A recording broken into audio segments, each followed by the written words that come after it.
j'aimerais qu'on fasse un tonnerre d'applaudissements pour notre invité ce soir. Merci.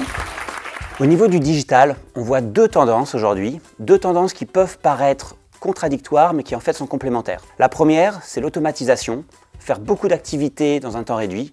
La deuxième, c'est la personnalisation, comment s'assurer que chacune information est unique à chaque individu. Ce qu'il faut savoir, c'est que sur les 15 prochaines années, il y aura plus d'innovation technologique qu'il n'y en a eu sur les 2000 dernières. On peut toujours réinventer une expérience, même dans un secteur qui est là depuis des décennies. Si on essaie simplement de concurrencer une expérience en ligne, un Amazon, par rapport à une expérience en réel sur une donnée prix, ça ne va pas fonctionner.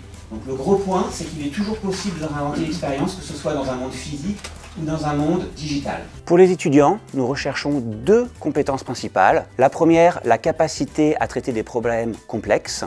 La deuxième, la capacité à avoir un esprit critique et donc à juger telle ou telle décision de business en fonction de ses pour ou de ses contre. Par exemple, dans la Silicon Valley, après Londres, c'est la plus grande concentration de Français, en particulier d'ingénieurs, mais aussi en business development. Et ayez réellement confiance en les capacités et en l'enseignement que vous avez eu depuis l'école primaire.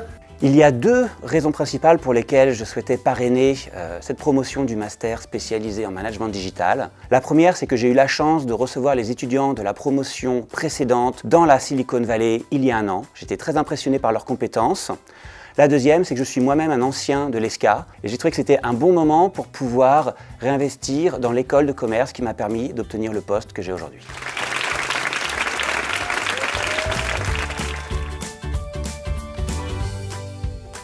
C'était une présentation magistrale parce qu'elle est vraiment très inspirante et qu'elle donne un très beau regard en fait sur les nouvelles technologies.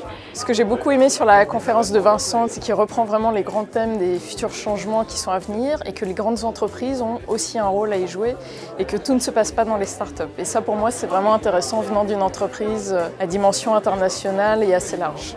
Alors pour avoir rencontré déjà Vincent pendant notre périple à San Francisco l'année dernière, il avait été très intéressant en fait sur sa vision du monde du futur justement. J'étais venue justement pour avoir un nouvel insight par rapport à tout ça. C'est pas la technologie qui remplace l'humain aujourd'hui, c'est vraiment elle qui vient pour nous aider. Et l'exosquelette qui a été montré justement dans les usines Ford est un très bel exemple de ce genre de choses, ou même la nouvelle innovation de HP sur l'IRM. Moi je trouve ça fabuleux et j'espère qu'on tendra vraiment à aller vers là.